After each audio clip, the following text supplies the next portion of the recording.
Meus lendários! Para quem não me conhece, muito prazer, sou Thiago Fernandes e seja bem-vindo à nossa EBD, Escola Bíblica Dominical. Nós estamos estudando a revista Palavra e Vida, revista de jovens e adultos da Convenção Batista Fluminense, ano número 17, número 70, quarto trimestre de 2021. Essa revista tem como título Epístolas para o Nosso Tempo e ela foi escrita pelo pastor Ronaldo Silveira Mota.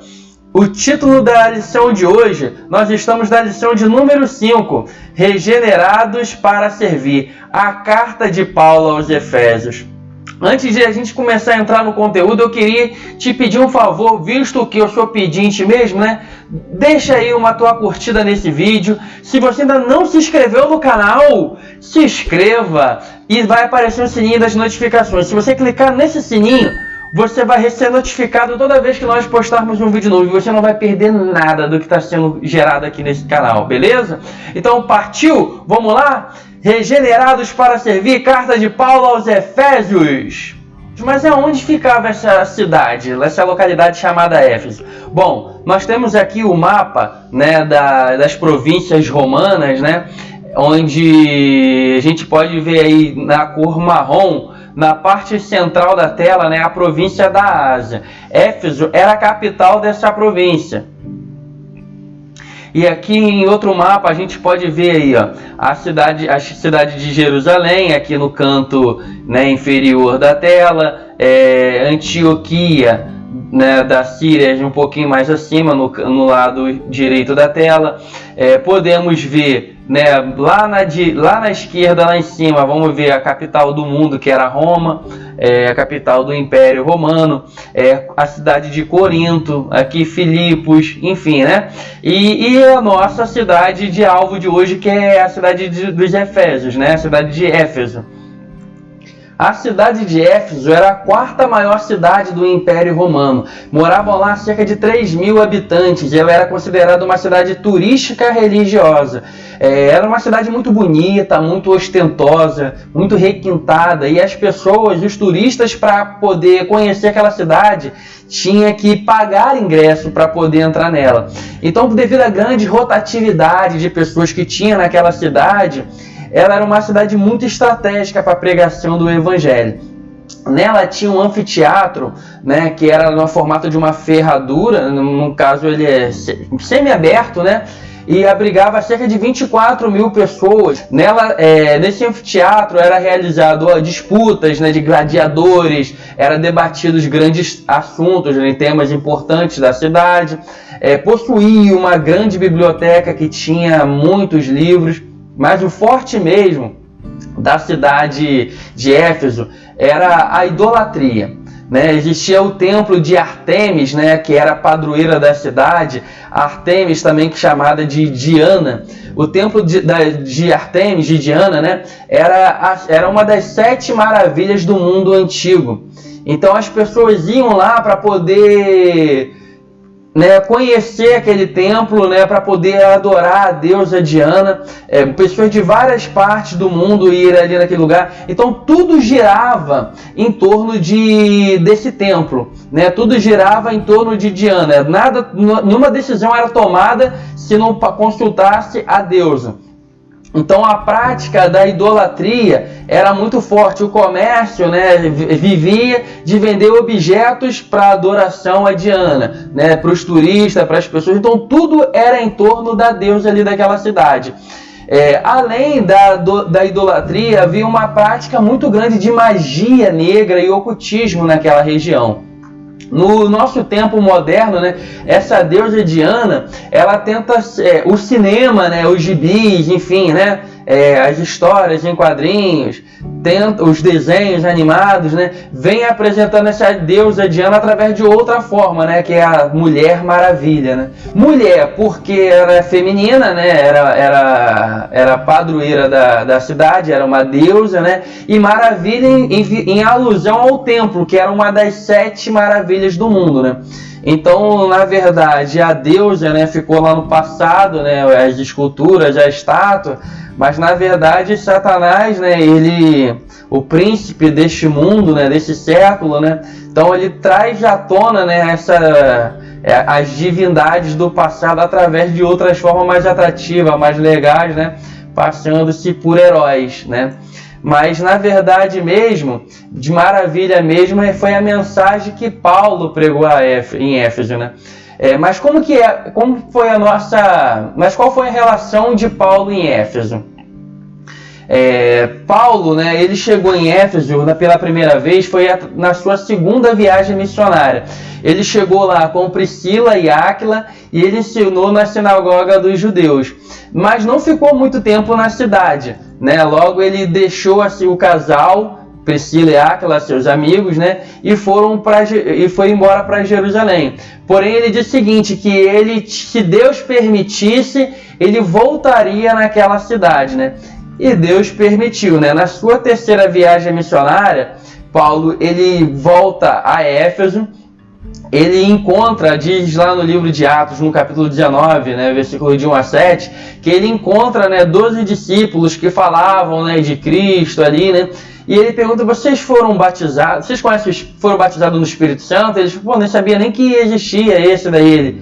Paulo vai e anuncia para eles, né? Fala, mas que batismo vocês foram batizados? Ele, foram no batismo de João. Aí Paulo, o batismo de João era para o arrependimento, né? Mas aí tem o batismo de Cristo, né? Em nome do Pai, do Filho e do Espírito Santo. E assim Paulo os batizou, e diz a Bíblia que logo em seguida o Espírito Santo desceu sobre eles, manifesto, né? Através de dons, né, espirituais, falando em línguas, enfim. Ele frequentou a sinagoga dos judeus durante uns 3 meses, né? Ensinando. No entanto, os judeus criticavam o caminho, né? Então Paulo ele passou a ensinar em outro lugar. Ele pegou os discípulos, né, e levaram para uma escola de Tirano. Então aqui eu estou deixando a imagem aqui no canto direito da tela. O Odeon, né, que era um teatro menor do que aquele da imagem anterior que nós vimos, e acredita-se que era ali que Paulo, né, ensinava, né, os discípulos, né, sobre a palavra de Deus. E diz a Bíblia, né, que Paulo ficou 2 anos ensinando ali em Éfeso. E em Éfeso ele também plantou igrejas em outros lugares também. Então ele ficou num total de 3 anos nessa cidade, né? De tal forma que ele se concentrou ali em Éfeso, era a sua base, mas lá em Éfeso ele plantou outras igrejas, as igrejas que são mencionadas em Apocalipse, né? Pérgamo, Tiatira, Sardes, Filadélfia, Laodiceia, Esmirna, né? Não aparece nesse mapinha aí, mas também a igreja de Colossos também, que ele depois escreve uma carta para os Colossenses, né? Então, na verdade, foi um momento muito maravilhoso que Paulo viveu ali, né? Através de Paulo, Deus fez muitos milagres, fez muitos prodígios, né? Deus faz milagres a ponto que as pessoas pegavam o lenço de Paulo, aventais, né, para serem curadas. E a palavra de Deus prevalecia naquele lugar, né? E Paulo ele era uma pessoa também não só famosa na cidade, mas também no mundo espiritual. Aí você pode ver em Atos, né, no capítulo 19, versículos 13 a 16, que alguns jovens, né, filhos de sacerdote, falavam o seguinte: em nome do Jesus que Paulo prega. E diz a Bíblia que os demônios, né, falaram o seguinte: olha, Jesus, nós sabemos quem é, Paulo também conhecemos, mas vocês quem sois? E deram uma surra, né? Mas a palavra de Deus prevalecia naquele lugar, né? Coisas extraordinárias aconteciam ali, o nome de Jesus ele era exaltado. As pessoas se convertiam e vinham publicamente confessando os seus pecados.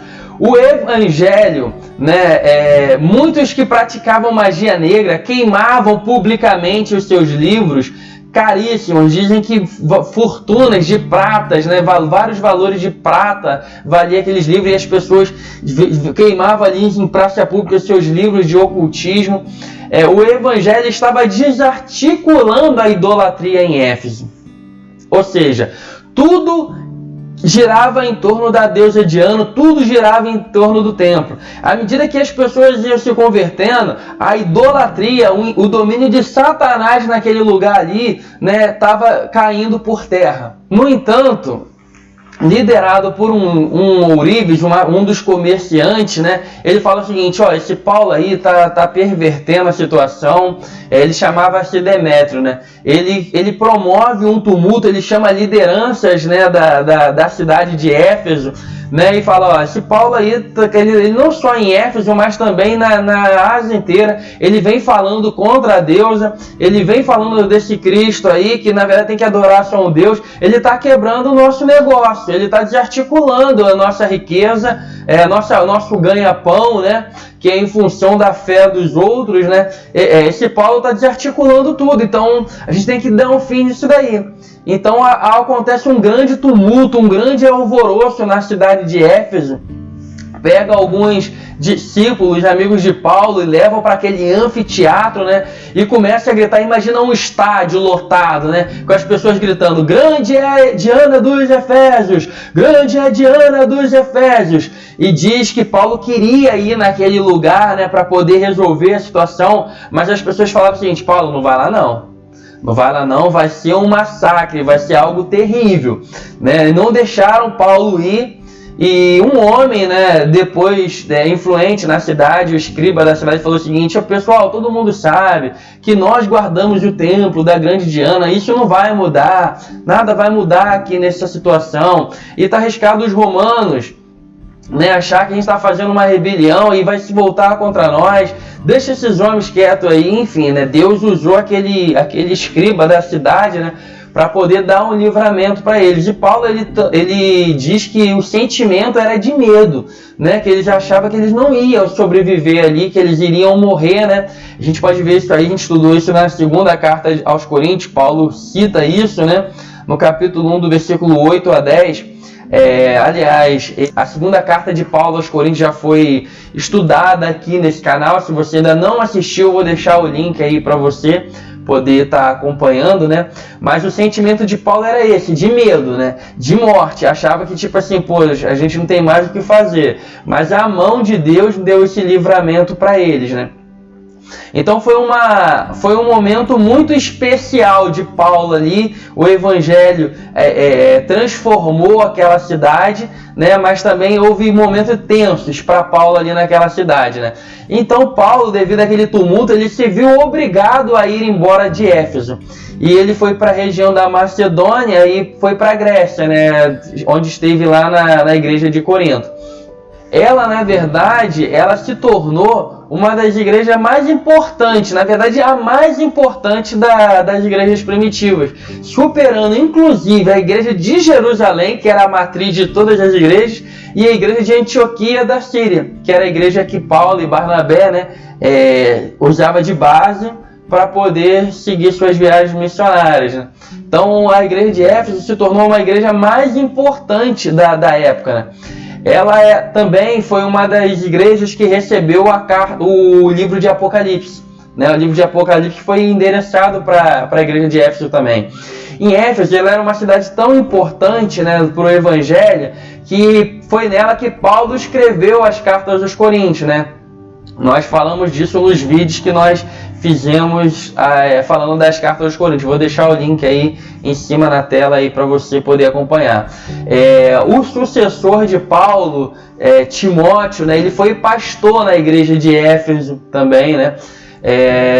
João, ele escreveu o seu evangelho, depois que ele foi preso na ilha de Pátmos, né, depois que ele escreveu o Apocalipse, ele escreveu as suas 3 epístolas na cidade de Éfeso, escreveu também o Evangelho de João. Ele passou a pastorear a igreja de Éfeso também. O apóstolo João, ele na velhice de Maria, ele cuidou dela lá, ele passou a morar naquela cidade. Então Éfeso era uma cidade muito, muito importante para o evangelho, né?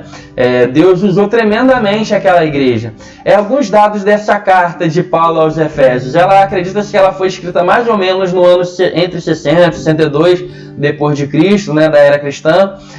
O portador, a pessoa que foi levar essa carta de Paulo para os Efésios foi um irmão chamado Tíquico. A gente pode ver nessa referência aí de Efésios 6, capítulo 21. Mas onde que Paulo estava, né, para poder escrever essa carta aos Efésios? Paulo, ele estava em Roma, né, de acordo com essas referências aí, Efésios 3:1, Efésios 4:1, Efésios 6:20, né, ele diz que ele estava preso. E a prisão de Paulo em Éfeso era uma prisão domiciliar. Nós falamos disso daí na sua viagem, né, no estudo que nós fizemos ao livro, a Carta de Romanos. Vou deixar o link também aí em cima aí, para você poder ver, né, o estudo que nós fizemos aos Romanos também. Muito legal, muito bacana. Então Paulo estava numa prisão domiciliar, né? Ele podia escrever cartas, receber pessoas, né? Qual foi o objetivo que Paulo escreveu essa carta? Diferentemente das demais cartas que nós estudamos, não foi para falar de um problema, mas sim para fortalecer a fé dos irmãos da igreja de Éfeso. E qual é o conteúdo da carta aos Efésios? Ela é dividida em 6 capítulos. Nesses 6 capítulos, no lado esquerdo da tela aí, você vai ver os temas, né, que é abordado ao longo da carta aos Efésios. Ela é a carta que mais vai tratar sobre a doutrina da igreja. Colossenses, né, que vai ser uma carta que nós vamos estudar ainda, o foco de Paulo ao falar aos Colossenses, ele está falando lá ao cabeça, que é Cristo. Em Efésios ele foca o corpo, que é a igreja, né?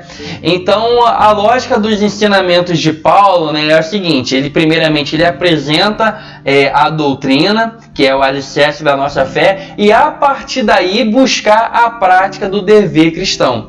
Nessa carta nós temos muitas passagens famosas, conhecidas, né?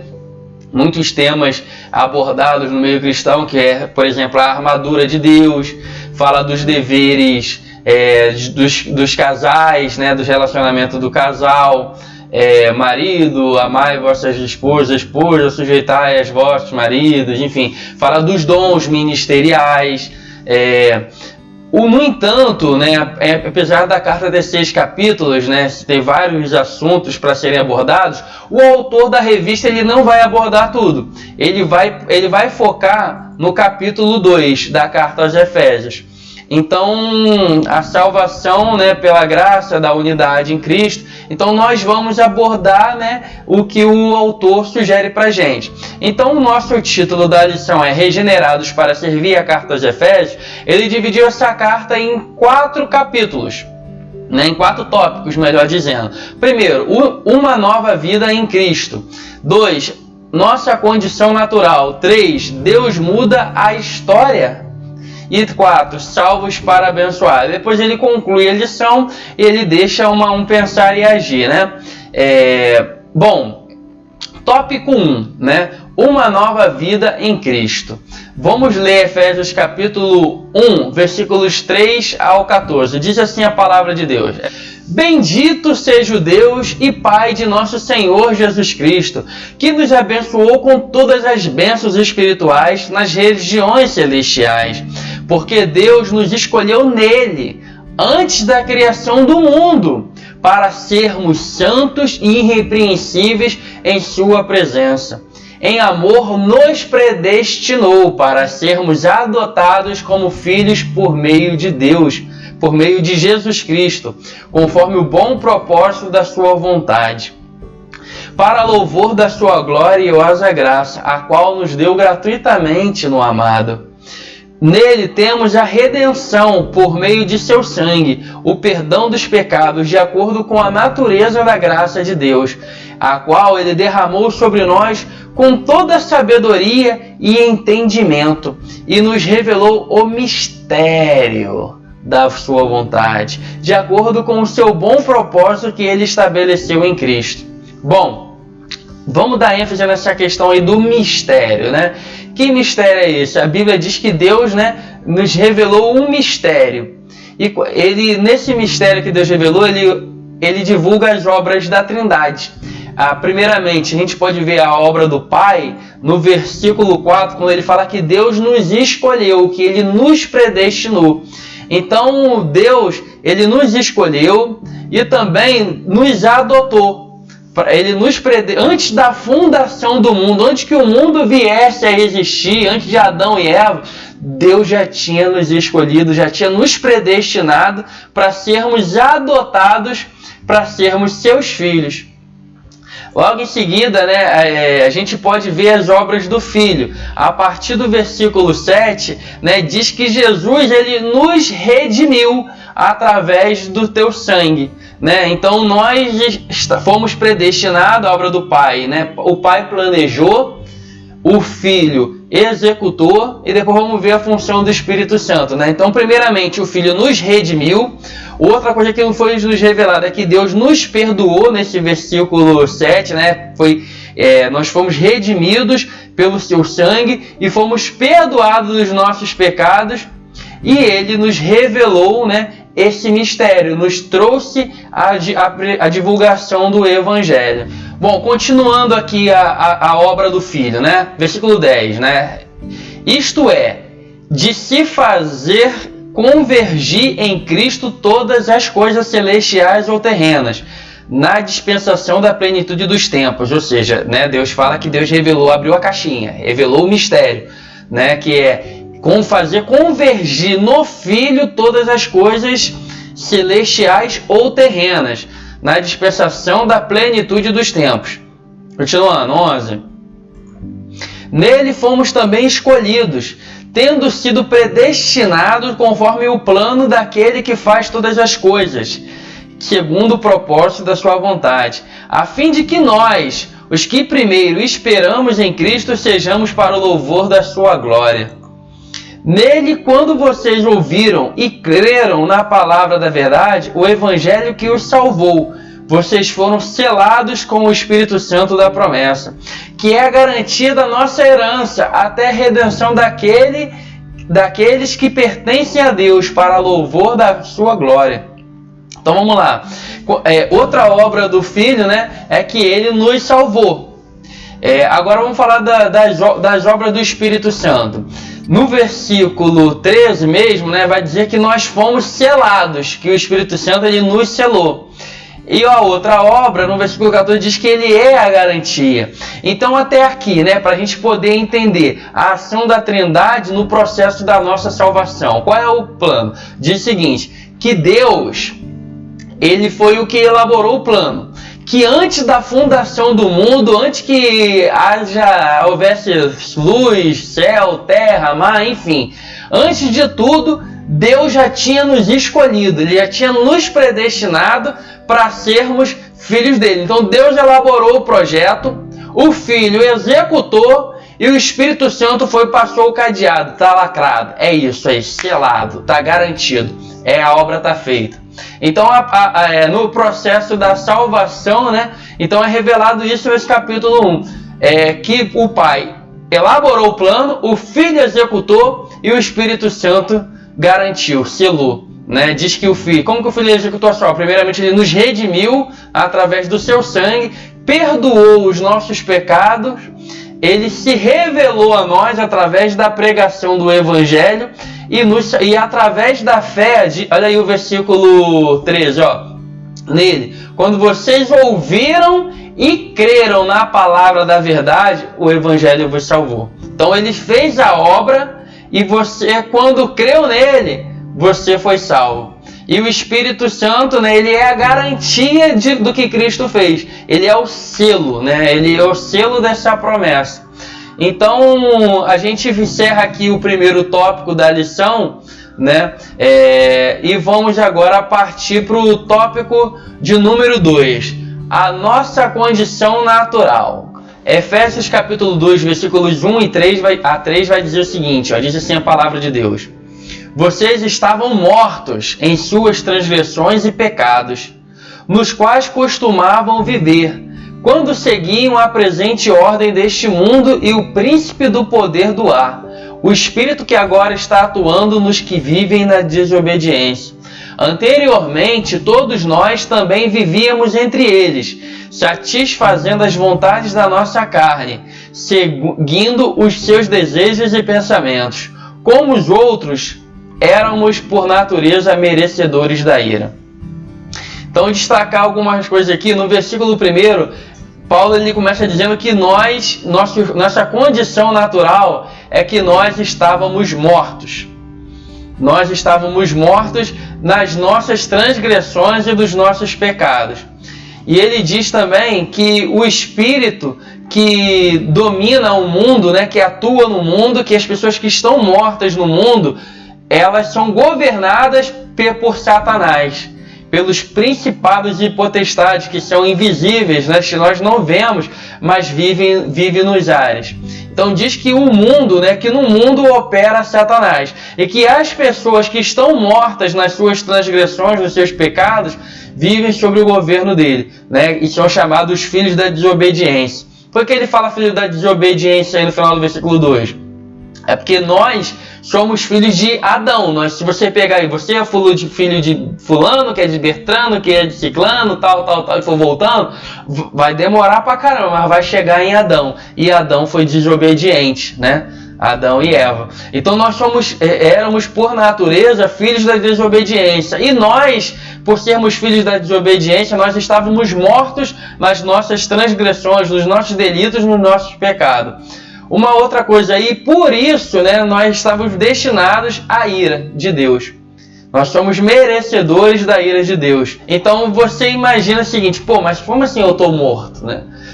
Se eu consigo andar, falar, dirigir, beber, comer, conversar, fazer um monte de coisa, como que diz que eu estou morto? Na verdade é o seguinte, espiritualmente você está morto, né? Se você ainda não, né, experimentou um novo nascimento que a Bíblia propõe, né, para todas as pessoas, você está morto.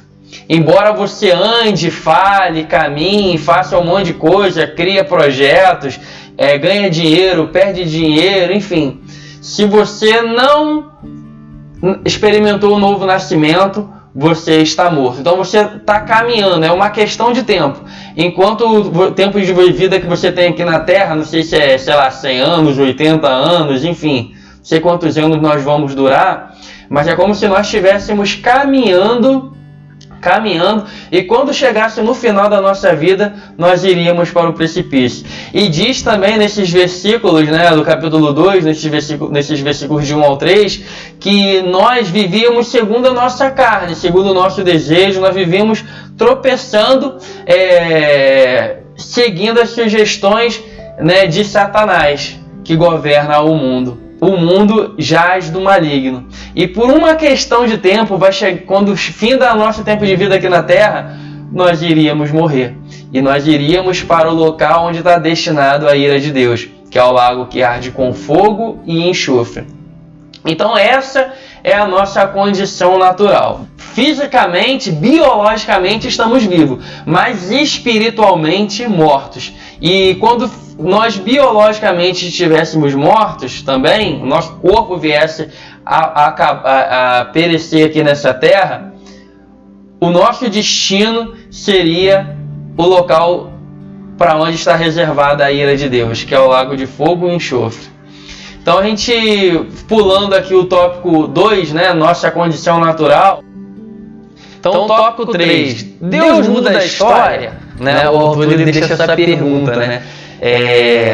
Na verdade, né, nós estávamos destinados à ira, conforme vimos no tópico anterior, nós estávamos destinados à justiça, né, o correto, né, a Bíblia diz, né, em Romanos que o salário do pecado é a morte, não tem jeito. Quando Deus falou para Adão e Eva lá no paraíso, falou o seguinte, não come isso daí porque certamente morrereis. Então, biologicamente, eles continuaram vivos quando eles desobedeceram, mas espiritualmente estavam mortos, né? Então o nosso fluxo natural é estar caminhando para esse precipício, né? Onde quando terminar a nossa vida biologicamente, né, nós iríamos ser destinados eternamente, né, ao local da ira de Deus. Todavia, Deus, essa é a virada de jogo, né? Quando você vê assim, uma coisa dizendo mais, quando, né, dá uma informação, ou seja, primeiramente Paulo ele dá uma informação catastrófica, né? Que nossa condição natural era terrível. Mas quando ele fala todavia, Deus, né? Todavia, mas, entretanto, no entanto, quando você vê esse tipo de expressões, você dá uma importância para que vai ter uma virada de jogo aí. E é o que acontece, né? No versículo 4 diz o seguinte, ó. Todavia, Deus, que é rico em misericórdia, pelo grande amor com que nos amou, né? Ou seja, aí me faz lembrar lá do versículo áudio da Bíblia, né? João capítulo 3, versículo 16. Porque Deus amou o mundo de tal maneira, né? E aí ele fala aqui, né? Porque Deus ele é riquíssimo em misericórdia, né? Pelo grande amor com que nos amou, Deus deu-nos a vida juntamente com Cristo, quando ainda estávamos mortos em transgressões, pela graça sois salvos. Deus nos ressuscitou com Cristo e com Ele nos fez assentar nos lugares celestiais com Cristo Jesus, para mostrar nas eras que hão de vir a incomparável riqueza de sua graça, demonstrada em sua bondade para conosco em Cristo Jesus. Então, como eu falei, né, Deus ele faz uma virada aí. O nosso destino era catastrófico, né? Era perecer eternamente, né? E a Bíblia diz que o inferno, né, o lago de fogo, enxofre, o próprio Jesus diz que lá o bicho, né, a ferida nunca sara. Sabe, às vezes quando a gente se machuca, né, você tá doente, a gente tem uma esperança interna que aquela cicatriz, que aquela dor, aquele ferimento vai cicatrizar, né, que vai passar, né. No entanto, as pessoas que estão indo para o inferno, é terrível. Lá a dor nunca cessa. O bicho jamais para de comer a carne, né. A Bíblia diz que nós, né, haverá uma ressurreição e esse corpo será eterno. E será eternamente vivo ali, a pessoa vai estar queimando no lago de fogo e enxofre. Então, no entanto, todavia Deus, ele rico em misericórdia, ele muda o jogo, né? E ele nos ressuscitou com Cristo. É o que está dizendo no versículo 5. Né? Ele diz que quando nós estávamos mortos, né, à medida que ele revela-se a nós, ou seja, não é por mérito nosso. Ele diz pela graça vocês são salvos. Cara. Não é por mérito, não é por coisas boas que vocês venham a ser feitos, porque o plano, quem predestinou, quem elaborou o plano foi Deus, quem executou foi o Filho e quem confirmou foi o Espírito Santo. Então tudo foi porque Deus nos desejou proporcionar esse momento. Então Deus nos predestinou. Então ninguém pode chegar no céu e falar batendo no peito, eu cheguei aqui por mérito, não. Ele diz aqui, nós fomos salvos pela graça. Né? Foi algo que nós não merecíamos, mas Ele nos proporcionou esse momento, essa oportunidade, e nós somos salvos por isso. Quando Ele fez a obra, você fala assim, eu creio. Então, a partir desse momento que você toma posse, né, através da fé, você é salvo pela graça. No versículo 6, ele fala que Deus nos ressuscitou com Cristo, né? Que Ele nos fez assentar em lugares celestiais. Ou seja, não somente Ele nos tirou de uma condição terrível, Ele ainda nos fez sentar em lugares celestiais com Cristo. Para mostrar que no futuro, em eras vindouras, né? Que é incomparável, não tem como comparar a riqueza dessa graça dele, vai ser demonstrada a bondade para conosco em Cristo Jesus. Ou seja, quando Ele vir nos buscar, quando nós estivermos para sempre com Ele, nós vamos, tipo assim, não tem como comparar essa riqueza dessa maravilhosa graça que Ele teve para conosco. Então, Efésios 2, 4 a 7, né, falando sobre isso. no tópico número 3. Então vamos iniciar o tópico 3, vamos agora iniciar o tópico de número 4. Então, iniciando aí o tópico 4, né? Paulo, nos versículos do capítulo 2, do 11 ao 22, Paulo ele vai falar o porquê que nós fomos salvos, né? Antes nós entendemos a nossa condição natural, que nós estávamos destinados à ira. No entanto, todavia, né? Mas Deus, né? Ele elaborou um plano, né? Ele já tinha elaborado um plano. O Filho executou, o Espírito Santo confirmou e nós fomos salvos. Mas para que nós fomos salvos? Né? De acordo com o próprio título do tópico aí, né? Nós fomos salvos para abençoar. Vamos ler então o que está dizendo aí a palavra de Deus. Efésios 2, do 11 ao 22. Diz assim, ó: portanto, lembre-se de que anteriormente vocês eram gentios por nascimento e chamados incircuncisão pelos que se chamam circuncisão. Ou seja, quem é judeu era circuncidado e chamava todo mundo que não era judeu, os gentios, de incircuncisão, feita no corpo por mãos humanas, e que naquela época vocês estavam sem Cristo, separados da comunidade de Israel, sendo estrangeiros quanto às alianças da promessa, sem esperança e sem Deus no mundo. Mas agora, em Cristo Jesus, vocês que antes estavam longe, foram aproximados mediante o sangue de Cristo, pois Ele é a nossa paz, o qual de ambos fez um e destruiu a barreira, o muro da inimizade, anulando seu corpo a lei dos mandamentos, expressa em ordenanças. O objetivo dele era criar em si mesmo dos dois um novo homem, fazendo a paz, e reconciliar com Deus os dois em um corpo, por meio da cruz, pela qual ele destruiu a inimizade. Ele veio e anunciou a paz a vocês que estavam longe, e a paz aos que estavam perto.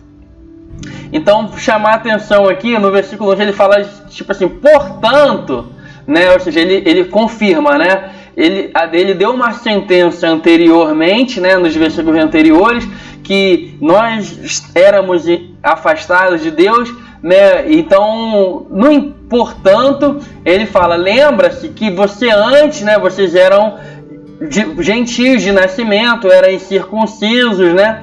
Então, mas agora em Cristo vocês não estão mais longe, vocês estão perto.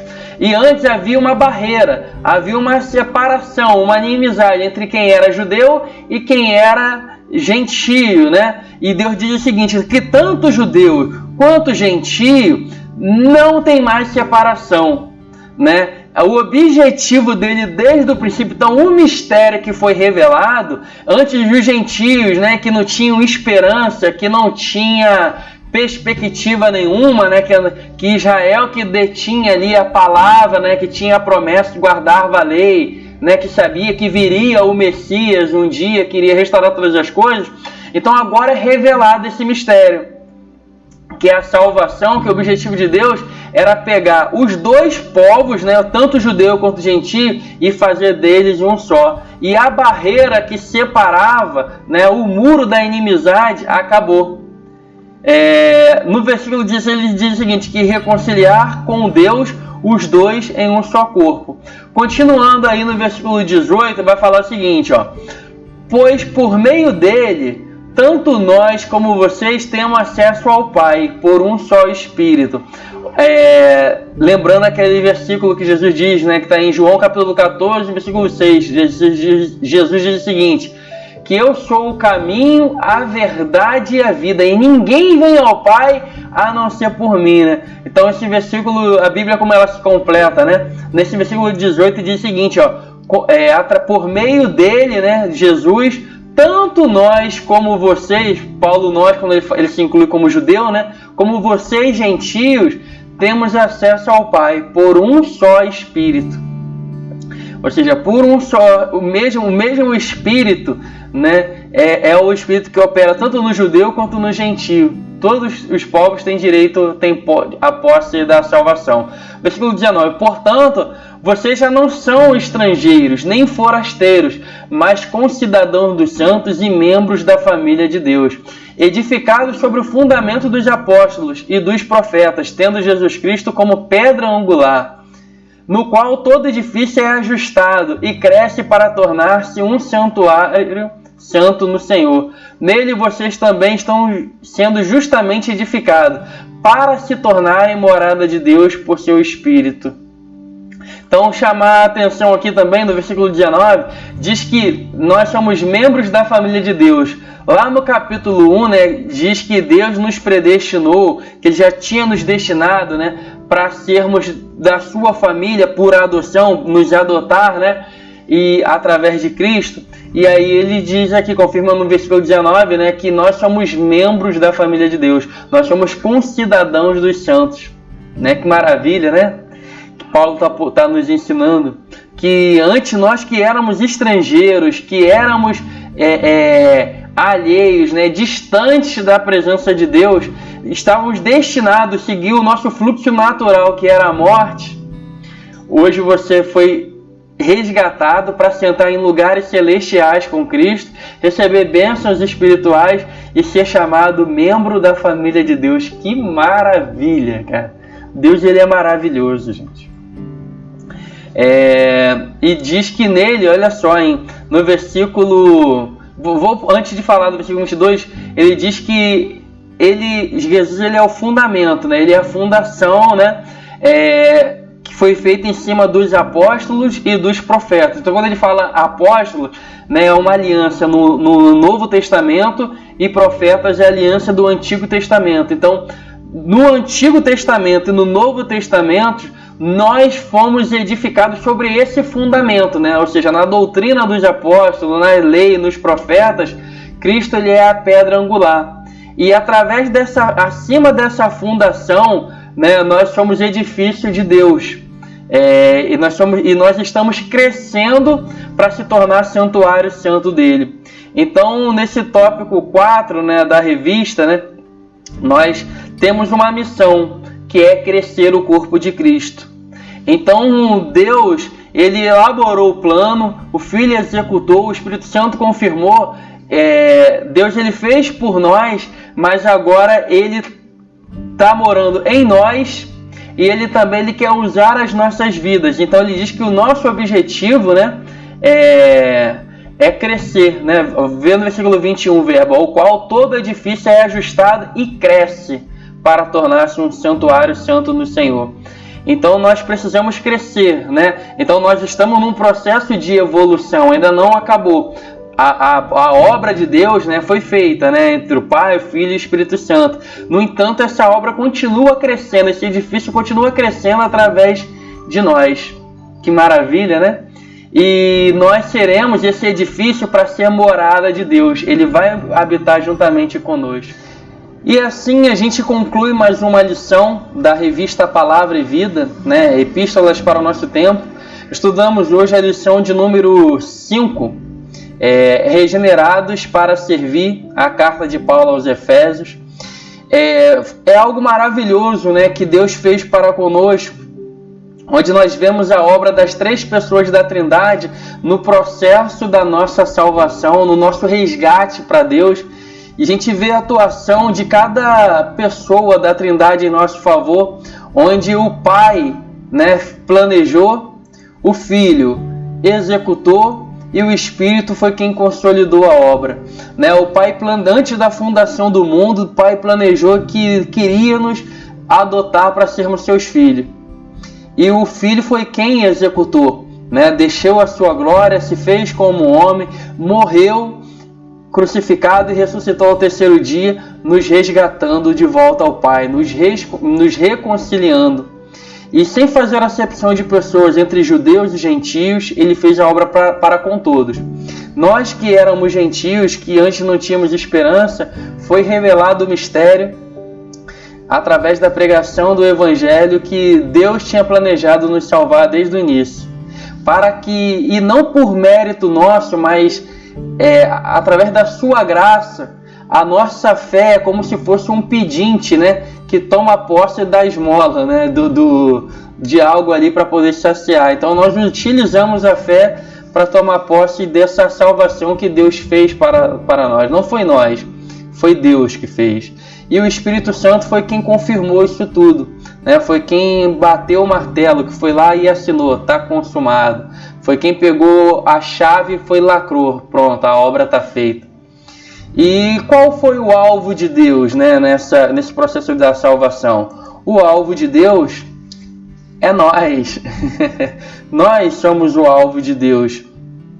E cada um, né, trabalha em prol da nossa salvação. Deus, ele trabalhou por nós, né? A gente viu que o Pai planejou, o Filho executou, o Espírito Santo confirmou. Mas tem o pecado que trabalha contra nós. O pecado, né, nós estávamos escravizados. Nós vivíamos segundo a nossa carne, segundo os nossos desejos do nosso coração. E as obras da carne nós vimos na carta aos Gálatas, né? Se você não viu o vídeo dos Gálatas, eu posso deixar aí para você ver. Então as obras da carne era lascívia, adultério, prostituição, são vários tipos de coisas que nos afastavam de Deus. No entanto, Deus também trabalhou a nosso favor, né? E primeiramente nós vimos que Deus trabalhou por nós dessa forma, com o Pai, o Filho e o Espírito Santo. Antes que nós fizéssemos qualquer coisa, né? Antes que nós viéssemos existir, Deus elaborou o plano, o Filho morreu e o Espírito Santo, né, operou nos nossos corações. Então Deus, ele trabalhou por nós, mas ele também trabalhou em nós. Ele fez a obra, e a partir do momento que você tem fé, você acredita nesse sacrifício de Cristo, né?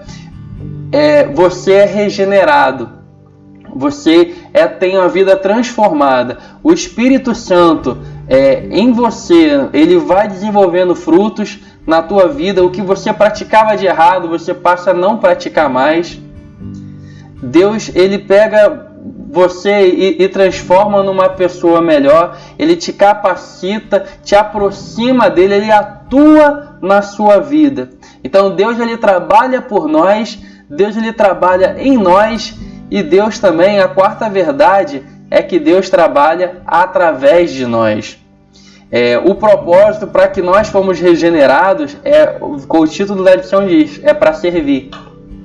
Então, através da nossa vida, né, o apóstolo Paulo ele diz que foi feito o fundamento, a fundação, né, baseado nos profetas e nos apóstolos, e acima dessa fundação está sendo construído o edifício de Deus, a igreja, onde está sendo acrescentada pessoas. Nós devemos trabalhar, Deus vai agir na vida das pessoas através de nós. E é o que eu desejo aqui também, que Deus, através da minha vida, ele possa abençoar você.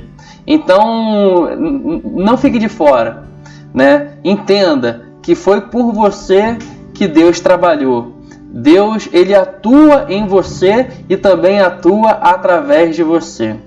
E assim nós encerramos mais uma lição. A próxima lição é a lição de número 6, a alegria para servir, a carta aos Filipenses.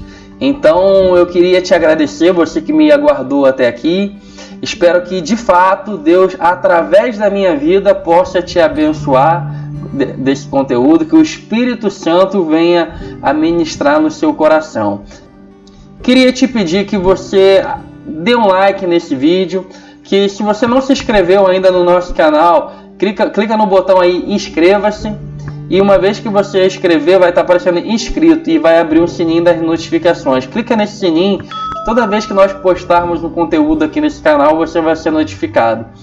E queria, né, te pedir, se você entende que esse conteúdo é relevante, pode abençoar outras pessoas, né? Então que através de você esse evangelho chegue, você compartilhando esse vídeo. Então compartilhe para que Deus possa nos abençoar. Amém? Possa abençoar outras pessoas também através de você. Então fique com a força do L. Deus te abençoe. Até a próxima. Até Filipenses.